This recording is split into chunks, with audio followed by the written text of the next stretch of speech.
Hey, good morning, everybody, and welcome to another lovely morning here on Mornings with the Outlaw on a Monday. That's right, a Monday in my brand new Outlaw Nation studios. Still tricking it out, still figuring it out, but pretty happy with how it's come along. I'm sure some of you who follow me on social media saw the posts on Instagram and on Twitter about how excited I am about the new studio we built out here at my place. We had kind of we're kicking it around the idea for the last couple of months, especially as my girlfriend's photography business was starting to kind of get up on its feet, and she's working really hard at creating the portfolio and putting her stuff out there. I knew she was going to need the bigger office to be able to do all her shoots and things like that. And so I thought, well, let's try it out in the smaller office and see how it feels. And it feels great, actually. So I'm very happy to be here doing it live from this area. You hear the birds in the back because we've got the windows open in the back here. There's a little bit of reflection off the poster in the back there for the Outlaw poster. So maybe I'll fix that down the road and get some non-reflective glass to put it in, or maybe one of you all is a poster maker or works for a poster shop, would maybe kind of suggest something or send along something that I can put up there to kind of keep the glare from bouncing off the lights there and hopefully not distracting you all too much. But, that's the situation here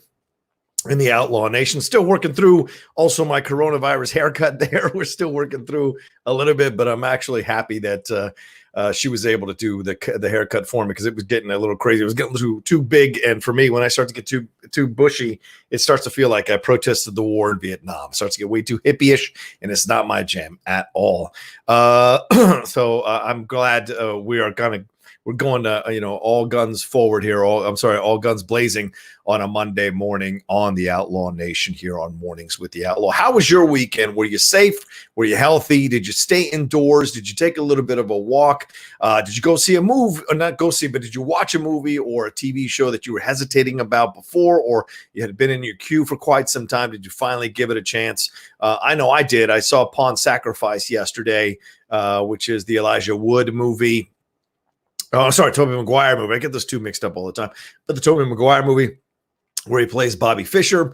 It's actually a good movie. It's not a great movie, but it's a good movie. Edward Zwick directed, who did Glory and The Last Samurai, which I like, the Tom Cruise movie.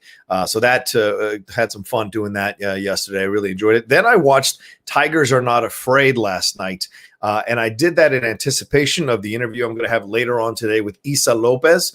She's the director and writer of that film, and it's been winning awards all over the place. So look out for that. That's on the deep cut. It'll be coming out probably sometime in May to coincide with the release of the Blu-ray DVD and digital release of the movie itself. I don't know if any of you all have seen that movie, but it's pretty intense movie, and so I would highly recommend it. It's like an hour and a half of a movie, but pretty incredible images, pretty interesting take on horror, connecting it to the cartels and the kids who are orphaned by the cartels when they kill their parents or hijack their parents or kidnap their parents.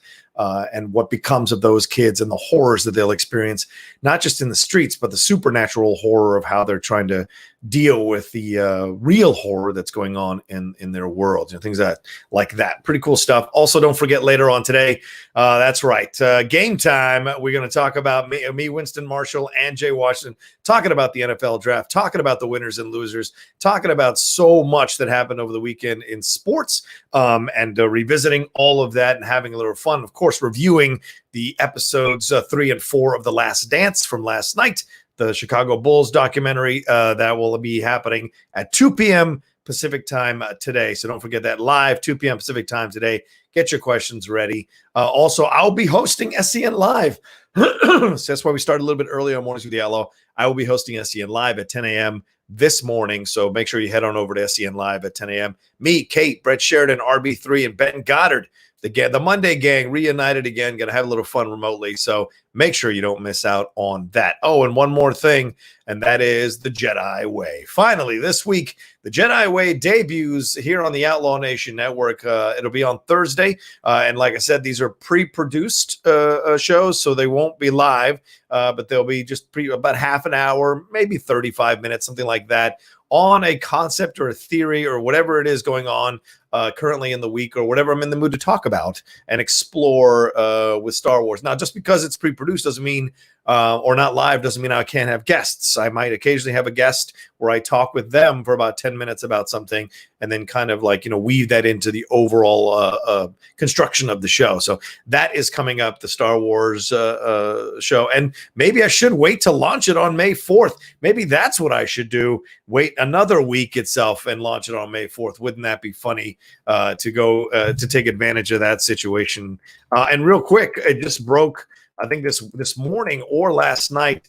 May 4th is they're going to be dropping all the Star Wars movies on Disney Plus, including The Rise of Skywalker. That's right, The Rise of Skywalker will debut on Disney Plus May 4th already. Things happening for Star Wars there, so look out for that as well. So it's going to be an interesting next couple of days, in a couple of weeks rather, here in the world of fandom and the geekdom world. So all right, we're going to jump into the main show in just a second. I think I got all the plugs in that I need to get in for the show, but let me give a little love here to the Outlaw Nation people who've come aboard over the last 24 hours to subscribe to the channel. If you haven't subscribed to the channel, maybe you're trying it out for the first time, or maybe you're trying it out for the fourth time or fifth time, and you've been hesitating about subscribing. I'd really appreciate you going down there, hitting that subscribe button, giving some love to the Outlaw Nation as we keep growing and growing. We're about to cross 13,000 subscribers. Pretty awesome stuff here for the Outlaw Nation channel. Kevin Pat Fong subscribed. Dam5271 subscribed. Ross Kirshner subscribed. Game Girl 62 subscribed, or Game Girl 62 subscribed. Pablo Cabrera subscribed. Philippe Struhar subscribed. Bale Thompson, Adam Frank, Mr. Nerdista, and Hespe 1971 all subscribed to the Outlaw Nation channel, and I can't thank them enough. And remember, for this show, I think we're going to wrap it up around 9:30 so I can prep for SEN Live. Want you all to please remember that the Super Chats are up and the Streamlabs are available as well for you to send in your questions, send in your donations or support to keep the lights on in the new Outlaw Nation studios. Andrew G starting off already. Andrew G sent some support in. He said, I want to say thanks for always putting up all this great content for us and helping to keep us in better moods during all of this. This has been really hard for me, and it's been a big help being able to take part like this and interact on shows with you. Oh, thanks, Andrew G. I appreciate that. It's my honor. It's my honor that you're giving me the opportunity to entertain you and to have some fun with you here on the Outlaw Nation channel with all the stuff we do, entertainment, sports, pro wrestling, all of it, interviews, things of that nature, things like that. I'm going to break that habit one of these days. I appreciate you all coming aboard with me, Andrew G. And I appreciate that I am helping you through this time. It means a lot to me as well. Just trying to keep the spirits up, have some real conversations, but also have some fun for sure. And Chris Hall also donated here. Who is a Schmodown competitor who you would want to team up with and have a team's run? Okay, it's a good question. There are plenty of great ones that I would love to. I'd love to team up with Riley and go on a run. That'd be great. Love to team up with Ben and go on a run. That would be great. I would team up with Rachel if she ever came out of retirement. I think Clark Wolf and I would be an incredible team. We'd probably implode before we'd get to the title, but I think we would be a great team to work together. But also Bibiani. Bibiani is probably my number one choice, just for the drama of it all, the frustration of it all, and the possibility that one of us would walk off the set in the middle of a match. That just seems to speak like my language. That would be a lot of fun to do that with Bibbs. I think people would tune in larger numbers just for the possibility to see us bickering amongst each other or yelling at each other, and one of us just walking off in the middle of a match. That was maybe even a championship match, certainly possible. And our promos would be weird. And also he would do his entrance and I would do my entrance, and I would not participate in any of his entrances. So that would be, I think that would add to a lot of drama to the situation. So that could be a lot of fun looking at that with bibs. That would be an extreme amount of fun. So there you go. All right. So let's say hi to everybody who's joining me this morning before we start the main part of the show. MK Songbird, how are you? Jonah Corona, how's it going? Haskell 420, hell yes, let's get it on. Rick Zamoris, Andrew G, as we just mentioned. Big Chuck 420, whoop whoop. Thank you so much. Let's see, who's the other? Quee George Jim, hello. Ben Rayner, good morning. William Lee Pratt, good day, good to see you. Ronnie Padilla, good morning. Keith Hoffa, how are you? Oscar Romo, what's up? What's up? You already liked the video? Yeah, if you haven't given a like to the video, please swing your cursor button over and give it a like. I'd really appreciate that if you would do that. Let me take a look and see where we're at likes wise so far on the channel or on this particular show. 50 likes, 84 of y'all in here. I like it. Let's keep it growing. Let's keep the likes going. Going to Hobbit. Hello, Outlaw. Pew, pew, pew. Thank you. Sean Barretto. Good to see you, Sean. Good conversation the other day. Good ideas you brought up about for the Patreon and other shows coming down the pike here on the Outlaw Nation channel. Level 2 trading. Why is life? Yes, it's a good question. Why is life? Hopefully, why is life is to be enjoyed. Wiley Todd, how are you, man? Good to see you. Tim Franco, what's up, brother, man? How are you? Give my best to Ashley. Matthew Hanan is in here as well. Yeah, don't forget, send in your Streamlabs. Send in your Streamlabs. It's right there. Thank you, Wiley, for putting that address up. Really, really appreciate it. And thanks to Jake Iacovetta for another phenomenal thumbnail for the Outlaw Nation as well, for Mornings with the Outlaw. Jason Earhart, how are you? Christian Alante, what's going down? Let's see. Zeno Hour, what's up? Kaiser was wilding on Riley's stream. No surprise. That's Kaiser in a nutshell. Kevin Lenda, how are you? Christian Alante. Good memories. The Black Lanta episode. Good memories. There you go. Yeah, exactly. Silke Background, how are you? Let's see. Marie Zambano, good morning. Thunder God Cairo 770. He watched Akira, Snowpiercer, and Ex Machina again. All great choices. Great choices to enjoy when you're hibernating or self-isolating. Handy Burnett said, I had to shovel 10 yards of river rock in my backyard. Been watching through Poldark on Prime. No movies this weekend. Do you like Poldark? I don't like Poldark. I tried to watch. I watched the first 2 seasons. He is such a dick to Demelza that I have a hard time like cheering for this guy. I don't want to cheer for this guy. He's a terrible dude. But the show itself, or the construction of the show, is interesting if you're an Anglophile or if you enjoyed those kind of British shows, for sure. Rob McDonald, Rocha SEN Live. That's right. We shall see what happens. Mondays, Monday Night Rocha. Monday Night, is that Monday Night Raw, Monday Night Rocha? That could be fun.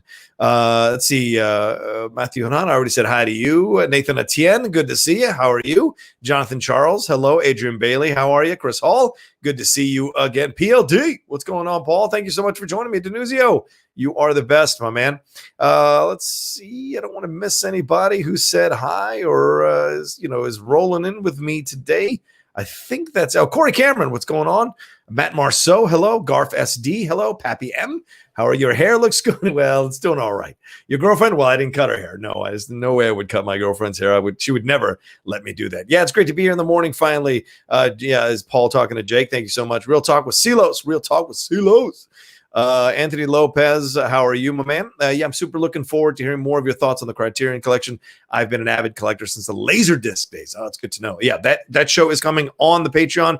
If you want to join the Patreon, it's right there, www.patreon.com/John Rocha. I've been doing 2 hangouts every week. We're going to start doing new shows. Start training me for Ethan, doing watch-alongs. All of that is coming on the Patreon. So come get aboard and see the multiple tiers there where you can be a part of the Outlaw Nation for sure. Come. Join the nation. Mark WA74, good morning. Adrian Bailey brought Knives Out. Looking forward to watching. Oh, we bought Knives Out. Yeah, enjoy that. Pappy M, did she do your hair? She did. She cut it. I'm trying to style it as best I can. But I'm sure she said she saw a tutorial and she'll make some adjustments as we go along. So maybe there'll be some changes by the time you see Mornings with the Outlaw again on Wednesday morning. Maybe it'll be a little more coiffed or a little more tighter on the edges, a little shorter on top. All right, got over almost 100 y'all in here with me. Thank you so much for joining me here on Mornings with the Outlaw. Let's get into the show. Please, as I said, as we're talking about all this stuff, swing your cursor over there, give it a like, get me above 100 likes as soon as possible. Then we start marching towards 150 likes. Hey, it's Monday morning. let's have some fun this morning and let's enjoy our time. One last Streamlab here real quick. KP, hey, can't wait till sports show later. Thought my Giants and your Redskins did good, but Jalen Hurts, what a pick. That's like picking you in the 4th round. Did Finstock make that pick?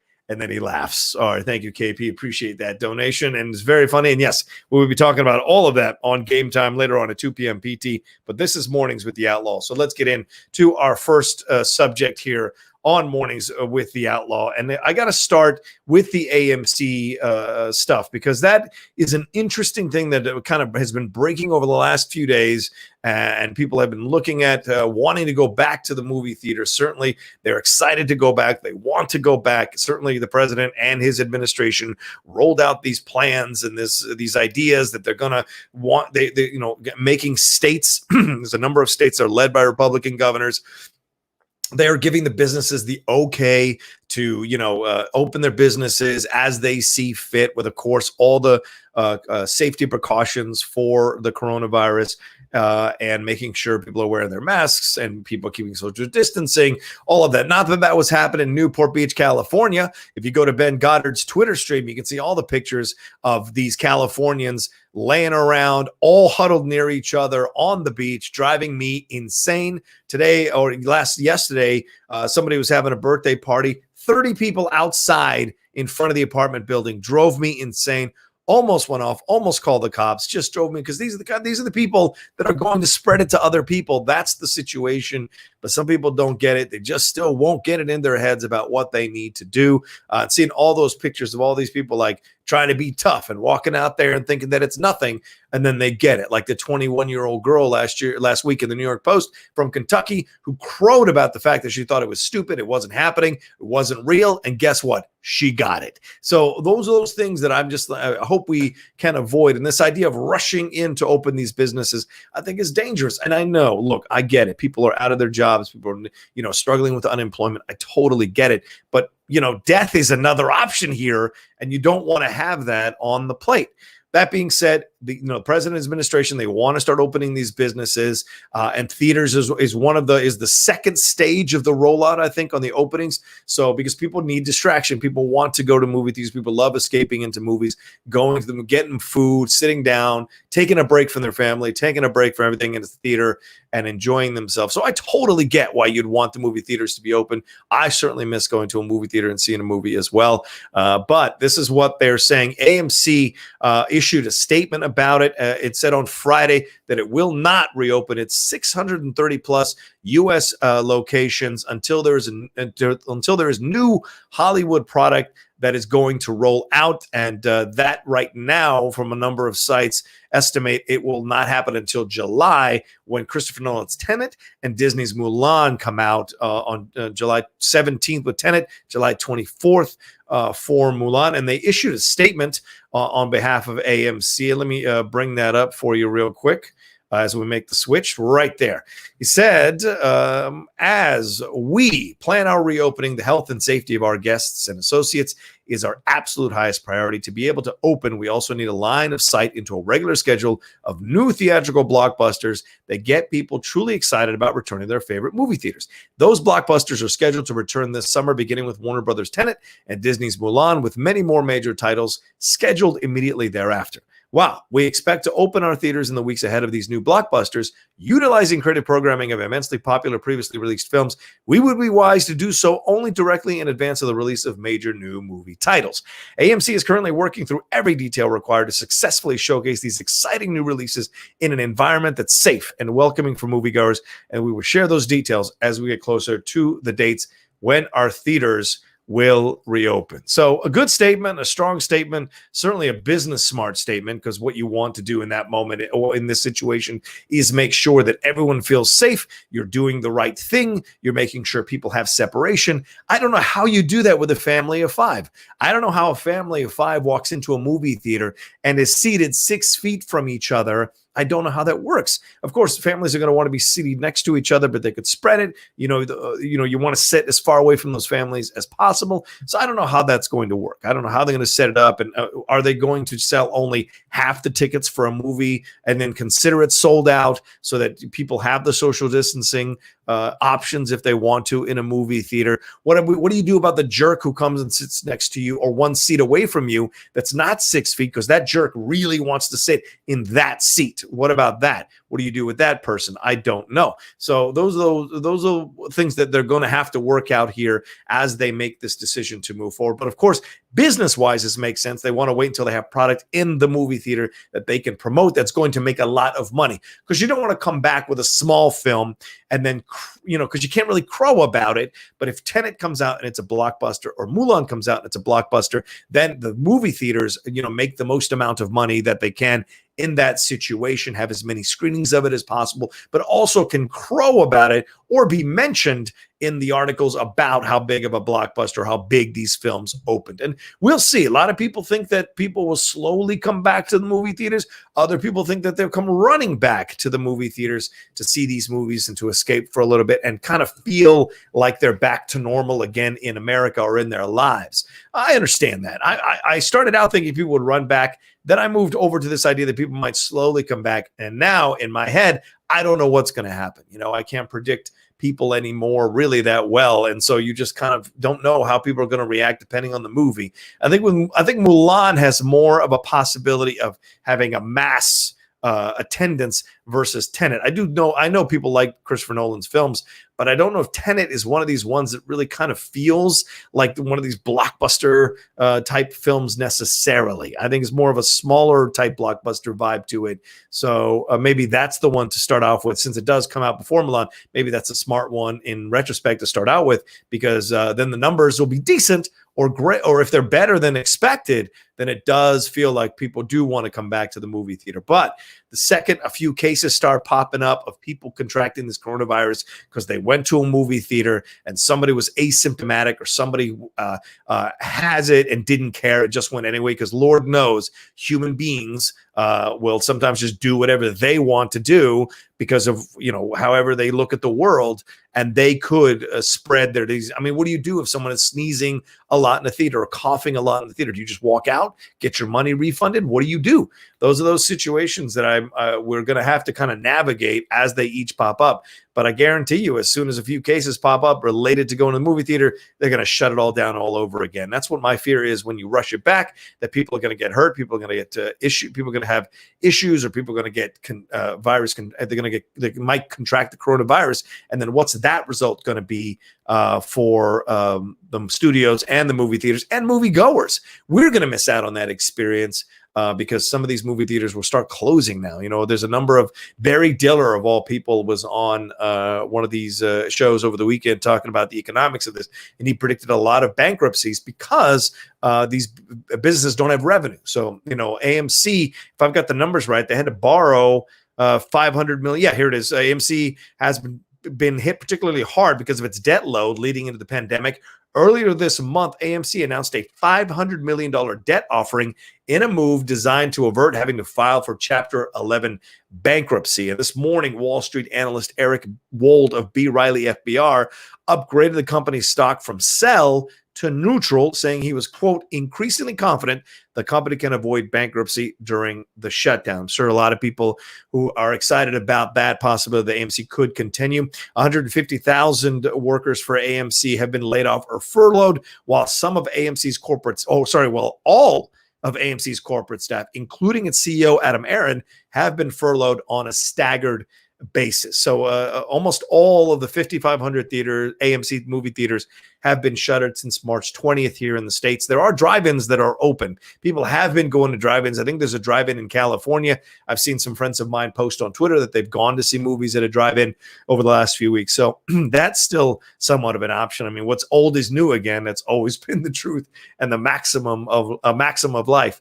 Cinemark Theater CEO Mark Zarate also issued a statement about it. He indicated that his chain, which is the third largest in the country behind AMC and Regal, won't open until summer out of an abundance of caution. This is all coming from the Hollywood Reporter, by the way, doing a really great job breaking all of this down and offering the information out for people to consume about what's going to happen with movie theaters. So we'll see. What do you all think? Is anybody having strong feelings about this one? I got a Streamlab that came in from Chris Hall. He said, check out Finstock and Kaiser on the Finstock Exchange podcast from last night. All right, I will, Chris. Thanks so much for the suggestion. Shout out to ARRJ Vogel, who subscribed to the Outlaw Nation as we were doing this particular story. So thank you so much for that. Got over 125 of y'all in here. Thank you so much. Please, 85 likes. Swing that cursor button over and hit that like button. Get me to over 100 likes as soon as possible. Let's see what people are saying. Level 2 said, I bought AMC stocks at 225. It is 320 this morning. Oh, all right. So if some of you got some money to invest, maybe AMC is not a bad idea. That could be something you could focus on with your portfolio. We already had a movie theater chain file for Chapter 11 over the weekend. That's right. We did, Davlin. That's a good point. Kevin Lenda says, I'm personally in no rush to go to the movies, but it would be nice to know they are open for sure. For sure. You know what else is open? The Streamlabs. That's right. Streamlabs are open. Send in your questions. Send in your support, your donations for the Outlaw Nation. I will read them on here, answer them fully on here, and we'll go from there. All right. What else have we got going on here? Yeah, here we go. Thunder Guy Cairo with an interesting thing that no one seems to be mentioning in these articles. The amount of time they'd have to spend disinfecting everything would cut into the amount of screening times, not to mention they'd likely be forced to operate on a reduced capacity. Yeah, that's the thing that you have to figure out is what's the profit margin for making this decision to open the theaters this way. I'm going to adjust the camera just a little bit. What's the profit margin in opening the theaters this way? Are you going to, in the end, is it going to result in profit for you overall? You've got to wait to see how many people are going to show up. And you're right, disinfecting everything. I mean, going to the Target, you see that they have to disinfect every basket, disinfect every shopping lane, every checkout lane, every self-checkout lane. They have to disinfect all of it before one person can use it. So it takes time. So you're standing in longer lines to check out because it takes time to disinfect. What about the theaters? How long are you waiting? How much of a gap is there between the end of a screening and then the start of a new screening? How much disinfecting is going on there? So a lot of things we're going to have to confront and explore and examine as we move forward here. But I know theaters are desperate to open. I know people are desperate to go back to the movie theaters. We just got to do it in a right way. We just got to do it in a safe way so that people aren't contracting this virus and spreading it to other people, because the last thing you want is someone catching it. And I mean, let's be honest, the people who work at these movie theaters, they're certainly cool people and good people, but they're not making that much money. And sometimes, you know, what's the attention to detail that they're really going to have to make sure maybe they had a bad day, maybe they broke up with their girlfriend or their boyfriend, maybe they're just not in the mood that day, maybe they're hungover. How much do you trust them to fully do effective security, effective disinfecting, effective looking at someone who's coming to the movie theater to make sure that person is clean? Like those are those things that you have to factor in. The human element can never be erased from these situations. I know we all want to hold hands in kumbaya and say, oh no, everyone's going to chip in and we're all going to do right. But we're human beings. Human beings are fallible. Human beings make mistakes for whatever reasons or whatever psychological stuff is going on in their heads. And, you know, that's certainly possible that someone who works in a movie theater or a couple of people working in a movie theater don't pay attention or whatever. I mean, we've seen those videos of people messing around with your fast food. So why wouldn't they mess around or make mistakes here in this situation when they're only getting paid just above minimum wage or minimum wage? So those are things you have to factor into as well. So I just hope there's a really strong plan set up for people to kind of come back a little bit. Yeah. Well, I'm not going that far. I'm not going to go that far. I'm just saying it's certainly possible.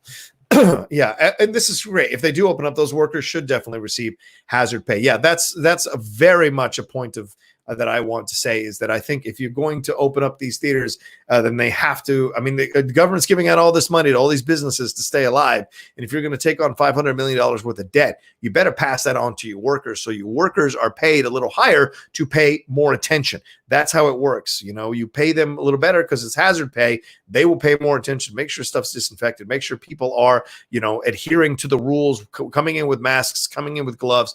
I just wonder about some of those other movie theaters in certain states where people don't think this virus is a big deal and want to act all tough. Are they going to do those measures, and will those measures be enforced, or will people try to take advantage of that stupidity and shoot videos of themselves saying, I didn't get into this theater because I didn't wear my gloves, I didn't wear my mask, it's a conspiracy, blah, blah, blah, so they can promote their brand and promote themselves? What are you going to do about idiots like that? That's another concern too. So there's a lot here that we have to kind of take a look at and hope we handle correctly. This is a good question too, Robert Young. If sports can't have fans in the stadiums, how can you open movie theaters? Exactly. If sports can't have fans in stadiums, which, by the way, I think it was Newsom or Garcetti said no sports in LA until 2021. That's what they think, until 2021. Meanwhile, other theater or other owners are already, or other commissioners as well, are already looking at how to open the stadiums to have games and have people in the stadiums for these games. That's a possibility. I mean, we're having 2 NFL people tested positive for this thing. So yeah, we're all just figuring it out. We're all kind of taking it step by step. I just don't want us to rush just to be satisfied, to feel like we're normal, or the delusion that everything is fine and we're back to normal, when in fact it isn't fine and it isn't back to normal, and people are going to get infected and die. And I don't go along with some of these congressmen who think, hey, there's things more important than death. What are you talking about? Tell you what, if you think that there's things more important than death or more important than life, then brother, you be the first one in line to go to and work a job that you're going to get infected or possibly might get infected. Because don't talk that crap if you're not willing to put yourself in the line of fire. That's the truth of life. All right, that's it. That's enough of that. Like Neil Diamond said, it's not about me.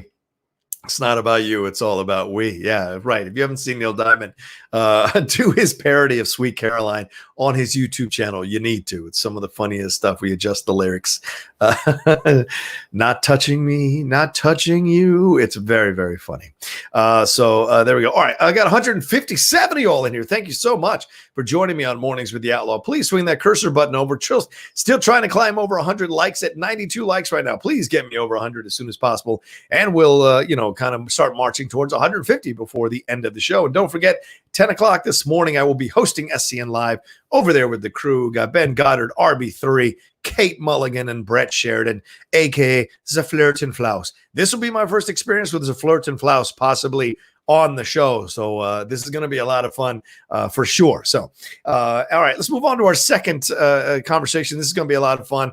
We're talking about the Cassian Andor series that is coming out here, that is going to be going into production as soon as we're done with the coronavirus postponements and delays. And I'm excited personally to see how this series turns out.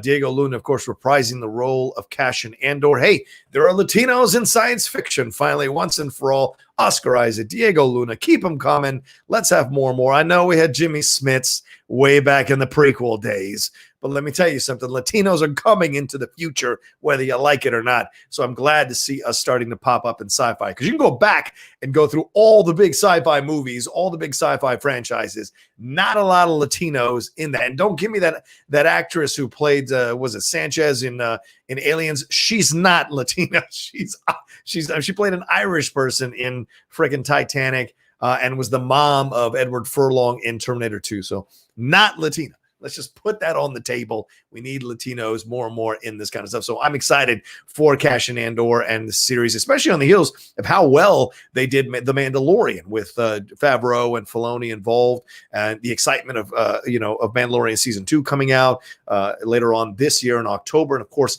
season 3, already the script's being worked on by them. Clone Wars, this season's been fantastic. I hope you all watched that episode that just happened with Ahsoka Tano and Darth Maul. And I hope another pundit in this sphere watched that. Maybe they'll record a different video. We'll see.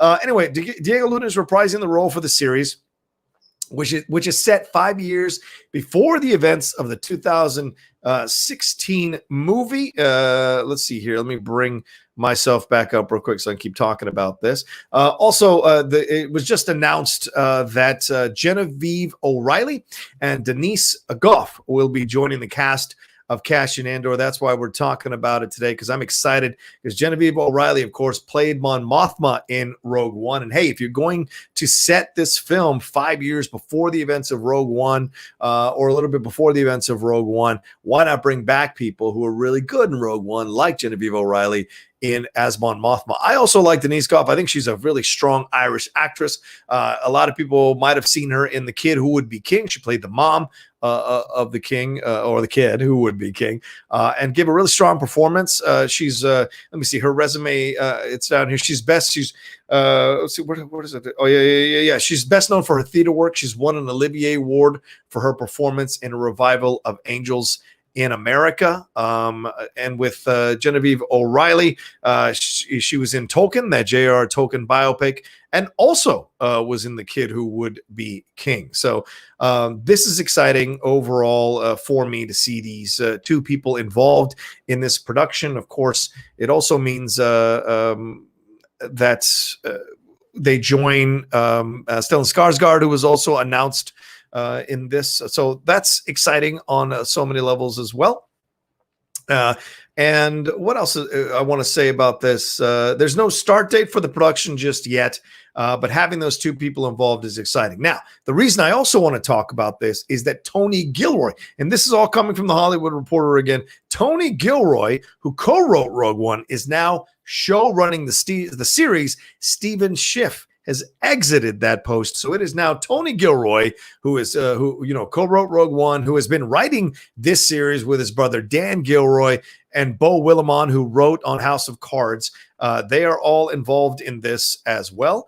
So seeing them get into this series is exciting for me, because I had heard from a number of people, a number of friends, a number of contacts that I had, that the series initially, when it was presented, felt like, quote unquote, from a source, a mess, that it was a mess. So to hear that they're making these adjustments and these changes and bringing back people from Rogue One, I think kind of settles the nerves for me, who had heard these stories from a couple of people close to the production, or close to the close to the production, I guess is where you would say, close to the studio, that this may turn out to be a better situation in the long run. I do like Tony Gilroy coming out, because certainly because certainly Rogue One was helped by Tony coming on there and making some strong decisions about the narrative arc of the characters in the film, and making a strong decision about what the ending was going to be like. So to me personally, I think this is a great situation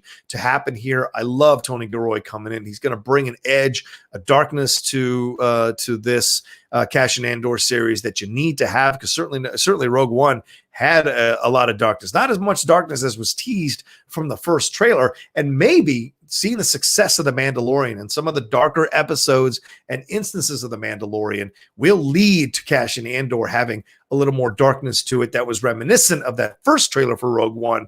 That would be great. Of course, we're not going to get Jyn Erso probably in this thing. Maybe he'll hear of her.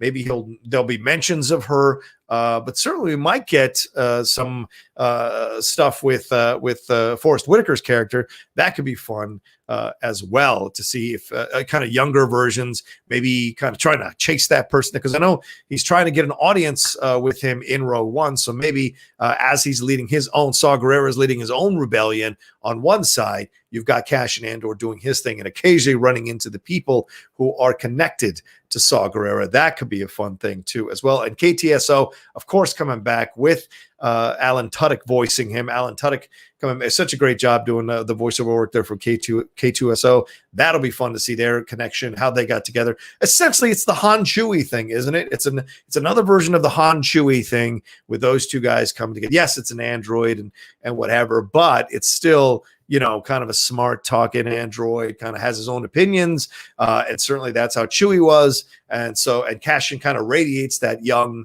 Harrison Ford kind of like, I don't know, what's the word? Muskiness? I don't know. He's got that Harrison Ford kind of coolness to him, Diego, as he's kind of come into his own, gotten older, kind of fleshed out a little bit. It's nice to see him in this role. So I'm excited to see what they got coming down with this. And I hope the show is, is a strong show, is a dark show, is a show that's kind of out of the norm for Star Wars, like Rogue One was out of the norm for pretty much any other Star Wars film beforehand. I would say maybe some of the darker episodes of Clone Wars is the closest thing to Rogue One in terms of vibe and the atmosphere of it. So I'm excited to see this. I hope Dan Gilroy brings a lot of his own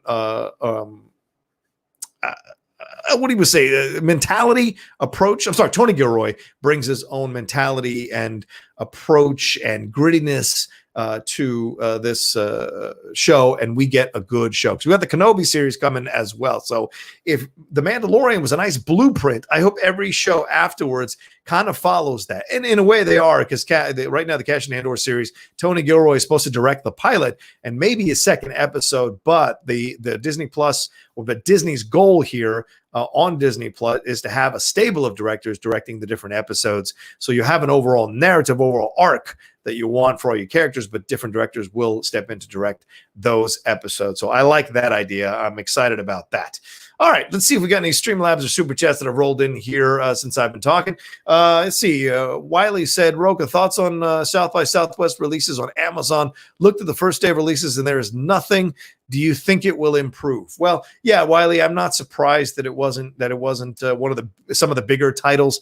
If they're going to offer it for free, then the fear is that people won't want to patronize that situation enough. So they're going to offer more of the lower fare, that just to get some eyes on it, to see if people might like it or draw attention to it. And then eventually, if the furor or the fervor gets loud enough, I think they'll start dropping the bigger titles. So you don't want to lead necessarily with your big stuff. So eventually, I think they will kind of drop some stuff that's of a bigger note for people to enjoy here. But this is the way to start. Let me look it up and see what they released here.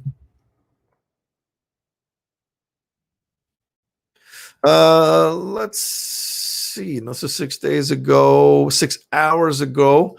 They will stream this 39 films for free. This is I'm just looking at something from the Houston Press here.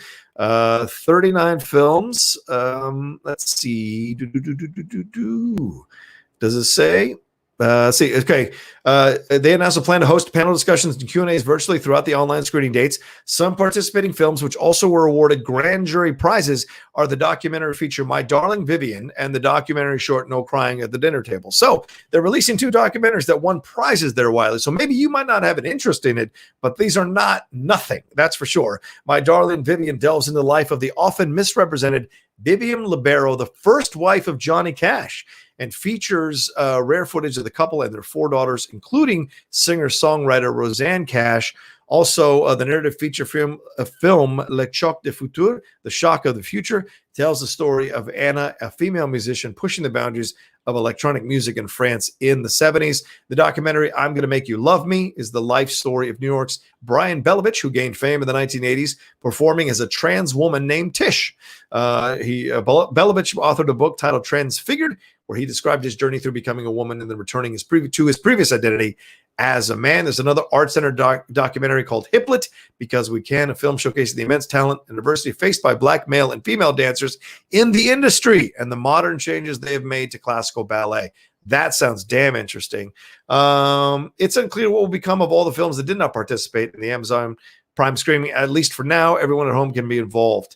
Let's see. For the list of participating films, you can go to the South by Southwest Festival website. I guess they have all the films there. I clicked on it. It's taking a little bit longer to bring up, so maybe we'll revisit that one a little bit later. But I respect that. While you may not be excited about these options, but there are options that are worth a damn, and there are some good, seems like some award-winning films, at least on their festival award-winning films that they're releasing for people to enjoy. And documentaries are something people need to get into. Documentaries are fantastic works of film and cinema that you can enjoy. They have just as much narrative, drama and twists and turns and conflict and surprises and happy endings or not happy endings as any fiction film. Certainly, documentaries are designed for you to get information, but also go along on this emotional ride with whatever they're talking about or showcasing. Certainly, Last Dance last night on the ESPN networks, chapters 3 and 4, that was some fun, interesting, enjoyable, crazy twists and turns for the Chicago Bulls of the 1997-98 season. So that's just a documentary that's a sports documentary about that. So I can just tell you right now, that's the way to go with documentaries. Enjoy them. Icarus is another great one on Netflix that won the Oscar for Best Documentary. So you've got all these narrative features in here from Spain, from France. Let's see, like I said, documentaries. There are narrative shorts on here, a lot of them from the United States. So maybe this is not a bad idea, too, to go into the narrative shorts, Wiley. And those of you who are watching as well or listening, the narrative shorts are also a good opening for you to discover a new filmmaker before they go and start making big features or big, move on to big franchise movies. This is where they start. A lot of big time directors started out with over the last couple of decades have started out with narrative shorts to kind of announce themselves onto the scene. And then from there, studios see their work and offer them larger films in terms of length. They offer them larger films, and then eventually, if they do well enough, larger films of prestige. So this is a good way to discover new directors. There's a lot of American narrative shorts that they are dropping here. And another good thing about the narrative shorts is they're shorts. So they're small. They're not going to take up a lot of your time. You can enjoy them over 20 to 30 minutes or even less, 10 minutes maybe. There's some Canadian artists here, French, German, the UK, and there's a bunch of documentary shorts as well that they released. There's episodic films from Canada, from the United States. So those are those. This is not a bad list at all, Weil. I don't know what you're talking about, my man. I think there's a lot to explore here. You got to open your mind a little bit and enjoy that. Maybe I'll watch some of these and do mini reviews of them for like 5 to 7 minutes. Could be kind of fun for the channel. Maybe a separate section of just like Amazon South by Southwest movie reviews could be kind of fun as well as the channel goes along with more content. Shout out to Larry Parr, who just subscribed to the Outlaw Nation channel as we're doing the show. Thank you so much for coming aboard the Outlaw Nation channel. Train, got 180 y'all in here watching me right now. Thank you so much for joining me here on Mornings with the Outlaw. Please, got 120 likes. Swing that cursor button over, hit like, get me over to 150 likes before I have to wrap this thing up in about 25 minutes, I think, something like that, before I have to get ready for hosting SEN Live at 10 a.m. this morning. All right, let's move on. Let's see what other people are saying. Oh yeah, and please don't forget. Thank you, Jake. Send in your Streamlabs. Send in your questions here for me to answer on Mornings with the Outlaw. I would appreciate it. I'm trying to find the right angle for this as I move around. I'm using the computer as a tripod in essence because I'm trying to make sure that I can focus and see you guys in this. And I've got the elevated stuff going on. So until I get my 6-foot tripod that I want to set up so it's a little more distance, this is what I'm using for now. But I don't want to give myself too much headspace, but I do want to give myself enough headspace for you all to kind of, not get thrown off by the aspect of it all. And of course, don't forget about the Patreon. Thank you, Denuzio, for posting that. My Patreon, patreon.com/John Rocha. Once again, been having these great hangouts with people, verbal hangouts on the Discord on Wednesdays, and then on-camera hangouts on Blue Jeans Network on Thursdays. And both of those are an hour long, and we talk about everything. It isn't just the Schmodown. It's movies. It's hot takes. It's my experiences with different people in this space, in this sphere, my honest, and you get my authentic feelings, my authentic thoughts about everything. So any question you've been wanting to ask, I do answer them on those hangouts. The Discord is for everybody that's $5 and up, and the on-camera one is for everybody that's $7 and up. And then we'll start doing some watch-alongs here. I might even do a watch-along this week, to be honest with you. And of course, I want to start setting up a show where you all train me for the Schmodown. You all come in with a bunch of questions, quiz me for an hour to get me really kind of trained up for the Schmodown. That may be a Friday show. And then, of course, Criterion Corner is coming. There is a debate show that I'm considering creating as well for the Patreon. So you guys who are patrons of the show, you will get to battle each other in like a 10-minute debate. And then this was a great idea. I would give to Sean Barreto. He said I would come up with a concept or a question for the debate, but I wouldn't tell either of you which side of the debate you're going to argue until the debate starts. So once the debate starts, and I say what the topic is, I go, you're taking this side, you're taking that side. Take a minute while I, kind of like plug stuff, and then boom, you guys debate. So that's another fun thing to do. So make it more interactive for the patrons. So a lot of ideas coming down for the Outlaw Nation patrons. So come aboard now, donate at the $5 and above level, or if you just want to donate $1, that's totally fine as well. I'll give shout outs, things, all of that on the Outlaw Nation network and on the Patreon. So thank you all so much for being a part of it. Yeah, thank you, Sean. Says it's great time hanging out with the Outlaw. That's true. He knows. I don't lie. I tell my truth whenever we're hanging out. Justin Towns. I already hog slapped the shit out of that like button, then washed my hand and disinfected my phone. All right. Good to know. I appreciate that. Oh, here we go. Hulu posted a new trailer for the new show, Love, Victor. All right. I'll have to take a look at that. For sure. All right, let's move on to our last topic before we have to wrap up here. Thanks to the over 176 y'all in here.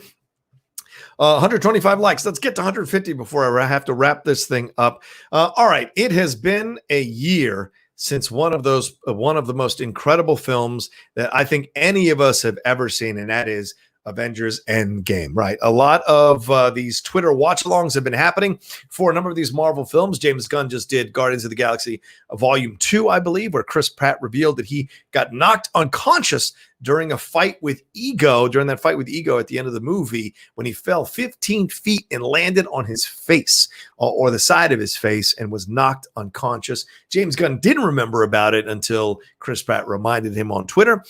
Christopher Markham and Stephen McFeely, they did, Markham and McFeely did a Twitter watch along for Avengers Infinity War that I think was sponsored by comicbook.com. Here's a playful drinking game you can do with comicbook.com. The next time Brandon Davis hosts anything, every time he mentions an actor he spoke to, or every time he mentions like he's kind of talking about himself a little bit, take a drink. You'll be drunk by half an hour, 45 minutes into the movie. So just a playful jab at Brandon. Really good content he's producing over there at comicbook.com. So go and get involved.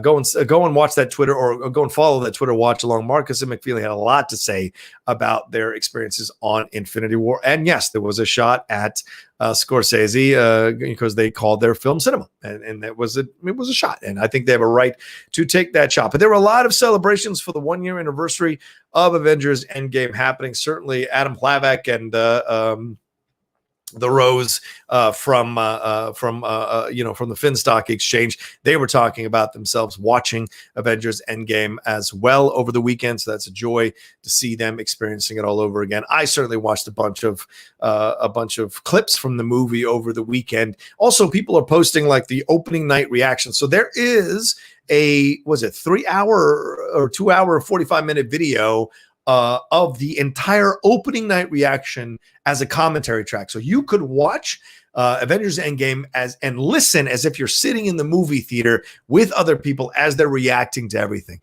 It's pretty cool. So I did about half an hour of it, and I was just amazed at how it made it feel like you were back in a movie theater. So maybe if they don't open the movie theaters, maybe this could be something they can release for movies in the past, commentary tracks of recording actual audiences experiencing films on opening night. So you can sit, put your headphones on, and make it feel like you're actually experiencing it as well. But who can forget these critically emotional moments like I Am Iron Man at the end of the movie, Avengers Assemble here from Captain America. Oh, and this just came over the pike, or just came over the social medias from the Russo brothers in honor of the 1 year, and this is on their Instagram, in honor of the 1-year anniversary of Avengers Endgame. Rewatch the film along with us tomorrow. That's today, starting at 4 p.m. PT. We will be live tweeting throughout the entirety of the film, and we'll be live on the IG for the first hour. We may even have a special guest popping by on IG. Join us by using hashtag Avengers Assemble. Who's in? So special guest could be anybody, couldn't it? I mean, special guest could be, for God's sakes, it could be Robert Downey Jr., him stepping in and coming in and talking to them. Could be Chris Hemsworth, since they have that film that's out now, Extraction, that is on Netflix that the Russo brothers produced. They didn't direct, but they produced it. Could be a way of kind of synergizing, for lack of a better word, this idea of Avengers Endgame and Extraction together. So that could be a smart move by them. It could be a lot of fun. So you don't want to miss out on that. The Russo brothers live tweeting the viewing of Avengers Endgame. But Avengers Endgame is one of those films that just will just stay with you for a while. And it holds up to multiple viewings for a lot of people. Remember, it broke the all-time opening weekend record. Domestically, it made $357 million, foreign $843 million, and worldwide overall $1.2 billion. It recouped both its production and global marketing expenses in one fell swoop. That's about 30 to 35 million moviegoers in North America, with likely over 100 million moviegoers worldwide. Pretty incredible stuff. It broke, of course, it's the highest grossing movie ever now. With the subsequent re-releases and all of that. And of course, it was the culmination of a 22 film run. It was the 23rd MCU film, the culmination, 22nd, MCU film with, of course, Spider-Man Far From Home being the 23rd. But yeah, this was the culmination of everything we'd been waiting for. Of course, on the heels of Avengers Infinity War and the tragic ending of that, we were waiting to see how they kind of work this all into Endgame and how it would work and how people would get excited about it and what the emotional beats and moments would be. And every one of these characters had themselves some fantastic stuff. What are some of your favorite memories? Let me know of seeing the movie. What are your favorite moments? Let's go through the chat. Let me know. What do you guys got? What's your favorite moment from Avengers Endgame, or a couple of favorite moments? While you're sending those in, let me tell you mine. Certainly the moment of Avengers Assemble, but I kind of really liked the interaction between Captain America and Scarlett Johansson, Black Widow, after Captain America has finished leading that group about, we need to be strong, we need to be supportive, we need to be positive.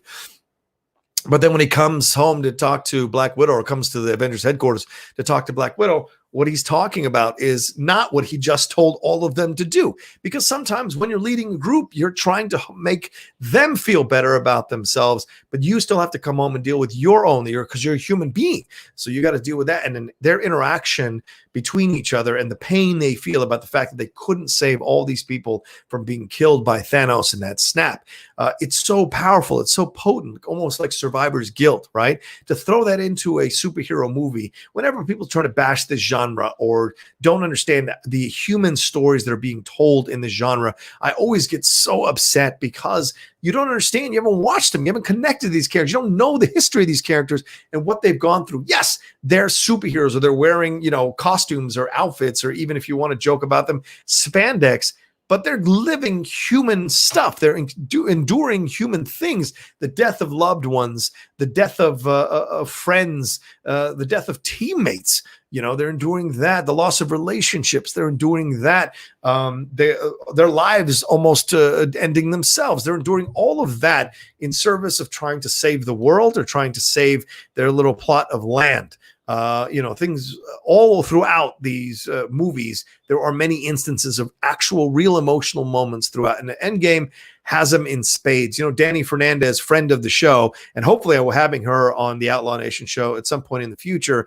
Danny wrote a fantastic article about PTSD and mental health and depression that is addressed in Avengers Endgame. So not only was it a fantastic film that really culminated the 22 films beforehand, the whole history of the MCU, it also dealt with these real things that are happening in our world nowadays, that we're more aware of the mental health stuff that's going on with people. We're more aware of depression and how to deal with that. People are starting to talk about it more openly. And I thought them addressing it in the movie was a way to kind of keep doing what you can to break the stigma of that. She wrote a fantastic article. Talked about it with her on one of the first episodes of the Deep Cut that I did back at the old outlet. And that was great, and so hopefully Danny will come on in the near future and we can talk about that article again and talk about all the other stuff she's working on. But I really appreciated what she was able to do. So there was a lot in this movie here for you to grasp. I liked the female Avengers moment. I know some people thought it was, placating or pandering. I don't give a shit. When it happened, it was badass. It was so badass. I was like, yes, give me that movie. Give me A-Force as soon as possible. So there was a lot here. Let me see what some of y'all put in here. Kevin Lenda says, I get goosebumps when he picked up the hammer. Absolutely. Andy Brett agrees. A Cap with the hammer for sure. Jake says, Hulk giving Scott Lang his taco. Yes, that was very funny. Yeah. I mean, Professor Hulk or knowledgeable Hulk, intelligent Hulk, I was a big fan of as well. I loved it. Mark Ruffalo finally got to spread his little independent film acting genes in that role as Professor Hulk. He was funny. He was touching. He was heartbreaking. He was vulnerable. He was embarrassed, when he's watching the former version of himself. I enjoyed that too. I loved the scene in the elevator with Tony and his dad. I mean, how many of us would love to go back and talk to our fathers on the precipice of our birth and hear what they're actually thinking, hear what they're actually saying? How many of us would have a different relationship with our fathers if we could go back in time and have a conversation with them without them knowing that we are their sons from the future, and have conversations with them about the fears and the excitement and the worries and the concerns and the expectation that they are experiencing as they wait for their first son or daughter to be born. How many of us wouldn't give the world to see that? Because maybe our relationship with our fathers would change, or our mothers would change, because we would have that experience to kind of put into perspective or context everything that came afterwards. So I thought that scene was incredible. Crystal Ante said, I saw this movie at 2:30 a.m. with hardcore fans in AMC Lincoln Square IMAX. That's in New York, people. Everyone was running on fumes and was so lit throughout all of the big moments in the movie, especially the assemble moment. Absolutely. Let's see. David McKay trying to be different here. I liked revisiting Thor: The Dark World and Thor getting to speak to his mother again. Oh, you're saying in the movie you got to revisit Thor: The Dark World and Thor. Yes, absolutely. Yes, that was a great scene as well. Once again, Tony speaking to his dad, Thor speaking to his mom, right? These two integral relationships with their parents that decorate both of these characters and kind of influence why these characters are the way they are. And yes, that moment with Renee Russo was great. I mean, Renee Russo is the ageless beauty. She's like the new Jane Seymour. She'll be 75 and she'll look like she's 30. It's incredible. Oh yeah. On your left, I love the callback leading into Avengers Assemble. Right. Just hearing him say on your left, Cap. Yeah, brings chills. Andy Burnett says when Star-Lord sees Gamora for the first time, that tugged at the heartstrings for a bit. I'm sure. Let's see. Yeah. Kevin Kyle Petrano agrees on your left. Let's see. Christian Alante, Rocha, do you consider this movie to be cinema? Yeah. I would say yes. There are some very good performances in this movie. I think Karen Gillan is absolutely extraordinary. I said this on numerous movie talks that I felt like she should have been nominated for a Best Supporting Actress Oscar for what she was able to do, not only with her through line with Nebula that had been building up for a number of movies, but also going back and showing you the old Nebula. So having the two Nebulas going at each other was verbally in the scenes was great, because how many of us at 30 would like to speak to that kid at 20, or how many of us at 40 would like to speak to that guy at 30 and kind of have that different, and it'd be a completely different conversation about what they should worry about, what they shouldn't worry about, what they should focus on, what they shouldn't focus on. How many of us wouldn't love to have that situation in our lives? So that, I thought that was cool too. Let's see. And Robert Downey Jr. is fantastic in the movie as well. Roddy Padilla, kind of against the grain, says he liked Infinity War way better than Endgame. That's true. I don't disrespect that. That's fair. Let's see. That's true. Shout out to Brandon Davis for starting this quarantine party watch alongs on Twitter. Absolutely. You should still do the drinking game, but yes, absolutely. Every time he mentions an interaction he has with a star or a big, he loves to take pictures with the stars. He's a big fan of that kind of stuff. Everyone's got their thing, man. I'm just ball busting. Let's see. Justin Town says when Rocket scares Tony and Hulk putting together the new glove. Yeah, that's a funny moment as well. Scarlet Witch versus Thanos, says TR. That is an awesome moment. That showed us the real power that Scarlet Witch is capable of. And again, brilliant stuff by the Russo brothers. Sorry, I'm going to take a quick drink. That's why I'm.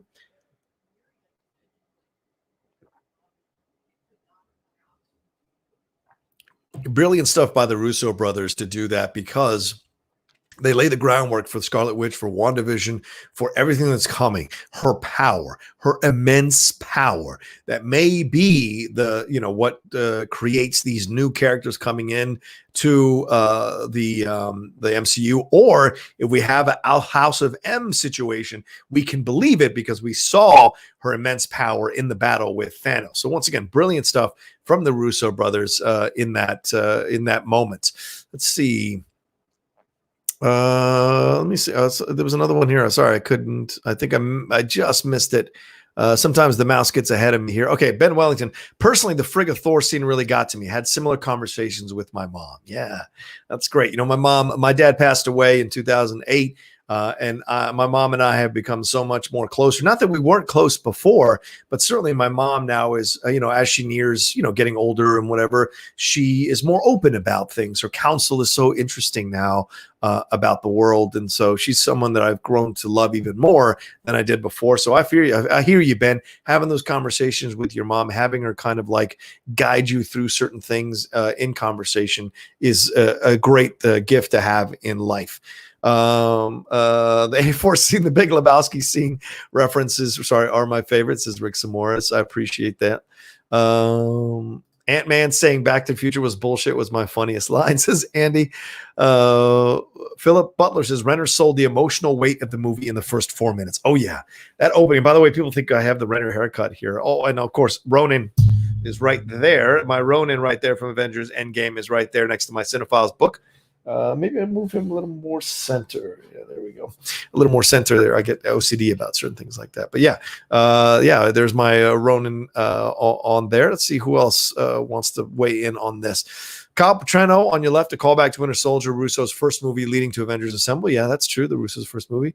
Chris Alante, no amount of money could ever buy a second of time. Most underrated quote from the movie. No amount of money could ever buy a second of time. Yeah, it's a very, very good point. In Good Will Hunting, Minnie Driver has that scene with Matt Damon when she says that, when Matt Damon is giving her a guff about the fact she has a lot of money. She doesn't have to worry about anything because, of course, Matt Damon's character doesn't have a lot of money. And she said, what is this about? What is this issue? Do you think is it the money? Do you think it's the money? Don't you think I would give it all back for one day with my dad again? And that's the truth of it. That's what you realize. If you have a strong relationship with your parents or a strong relationship with someone you love, money means that the money you get from their death means nothing. In the overall scheme of things. Yes, it's security. Yes, you can pay your bills. Yes, you'll be alive, but you'll be without that person who was such an important part of your life, an integral part of your life, and an integral counsel in your life. And that's a hard thing. That's a hard thing to experience and endure and get over. It does happen, but it's hard. Ed Buskirk thinks, I think the A-Force moment was earned and payoff that had been building since Ant-Man. I thoroughly agree. Doctor Strange showing one to Tony Endgame is making the rounds, and it gets me when I see it. Yeah. And when he looks at him and he just says, like, I think you know what you need to do. That's what he's saying in that moment. I think you know what needs to happen here. And this was the one scenario I saw in my head for us to win, which is your sacrifice. So, man, chills, tingles. Corey Cameron says, I love when Cap finally did something for himself and got his dance with Peggy. Yeah, right. He had been in service to the Avengers, to his country, to the world for so long. Him having that last dance with Peggy was great. And I even said on one of the, I think, prediction videos we did way back when of what I thought, of who I thought was going to live, who I thought was going to die. And I thought Cap was going to die and have a last dance with Peggy. So when it happened, there wasn't even the sense of like, oh, I knew it. There was more a sense of, oh, yeah, they did it. Thank God they did it because he earned it. He deserves it. He's so fantastic in the movie. And thank God they gave him that payoff. So I just love that. Is Rocha going to do the auctioneer bit for likes of on SEN? Why am I an auctioneer? I don't understand. I like to get the likes. So we're 134, right? 134 likes. Would love to get up to 150 before we wrap this thing up here in the next 5 minutes. Got over 200 of y'all watching me. Thank you so much. Please give that. I got 16 or 15 minutes, 15 likes away from the 150. Let's cross 150 before I wrap this thing up. Andy Burnett says, Rocha still can't convince me that Endgame shouldn't have been nominated for Best Picture over The Irishman. I would never say that shouldn't have happened. And not that I think it should happen over The Irishman. I think there are two other films that were nominated for Best Picture that you could have put Endgame over, in my opinion. But I'm not going to get anybody upset about it. My job pays me for 40 hours a week for my time. Oh, okay. I don't know what that means. Okay. Maybe you're responding to something, Tim. I'm sorry. Jason Harrod said there is talk that the AMC theaters here in PGH are going out of business. It is a shame because they are some of my favorite theaters. We'll see. There's talk, but I mean, they did get that $500 million bailout. So maybe they're just saying that to kind of get, people realizing that AMC could go down. So the contributions will be there. Kevin Linda, one last, this only time I actually shed a tear was with Cap and Peggy Carter finally getting to dance. Wife was bawling with Tony dying. Yeah, totally.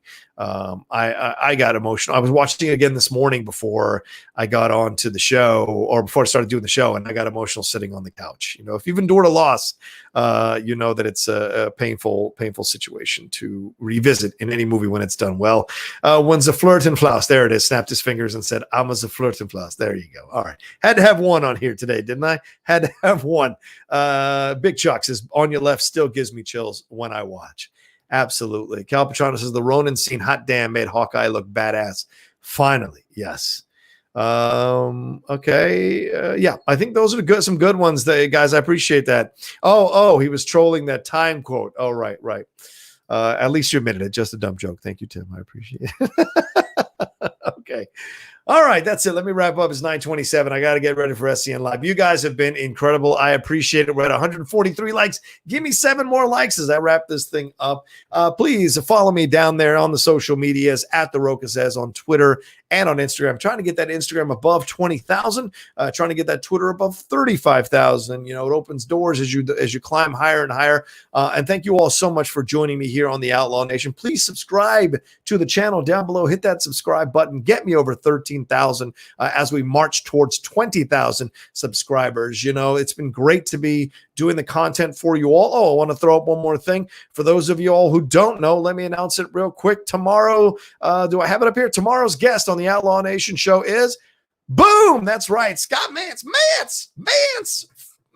He's going to be my guest on the Outlaw Nation show tomorrow night, 5 p.m. to 7 p.m. Me and Scott Mance doing our thing, talking about our careers, talking about our lives, certainly revisiting our Schmodown rivalry. That's going to be a lot of fun. So don't miss out on that tomorrow, 5 p.m. PT. As I said already, join my Patreon down there, .com/John Rocha. See all the multiple tiers we got and the things that are coming down for you to enjoy. And I think that's everything. Please don't forget to join me at SCN Live at 10 a.m. this morning as I'm hosting the show.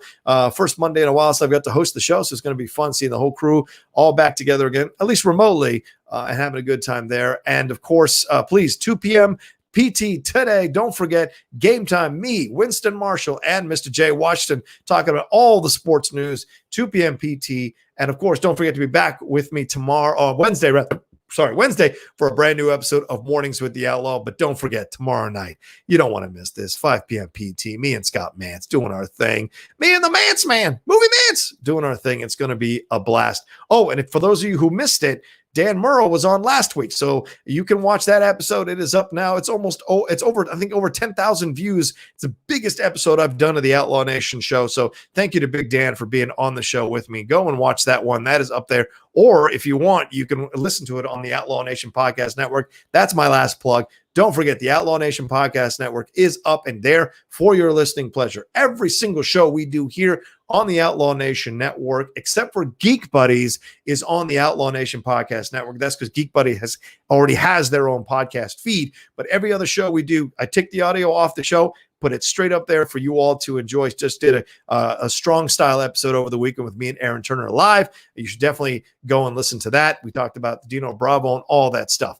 All right, let's see. One last Streamlab came in from Tavishka Productions. What were your thoughts on this year's NFL draft? I am ready for my Chiefs to start building a dynasty. Well, if you want to know my thoughts about it, you got to watch today at 2 p.m. PT on Game Time. We're going to revisit that draft and talk about the winners and the losers. Look at some teams who we thought did really well in the draft and some teams who really blew it. We're going to do all of that at 2 p.m. PT. Shout out to hashtag KG Legend Space FF, who just subscribed to the Outlaw Nation channel as well. All right, I'm wrapping up. 148 likes. We almost made it. Almost made it to 150. But let me wrap up here. I appreciate it. Appreciate you all joining me this morning. Please like and share this video on your social media. Tell people to get involved with the Outlaw Nation. Come and join the nation. Raw, authentic, and unfiltered takes about the worlds of entertainment and sports. Come be a part of the nation. Get your friends to be a part of the nation. Let's build this thing from the ground up and leave a mark on the world before we're done. All right. Have a great rest of your Monday. Remember what I always say every Monday. This is the beginning of a new week. So it's the beginning of a new approach to your world. Taking baby steps, taking small steps, taking tiny steps, or taking big steps towards where you want your world to be, what you want to accomplish with your life. All of it starts Monday as a new week. It's a new way to start. Go and get out there and do that and have a little fun and do your thing. All right, we crossed 150. Thank you all so much. Love all of you, and we'll talk to you next time on another brand new episode of Mornings with this guy right here, the Outlaw. Take care until then.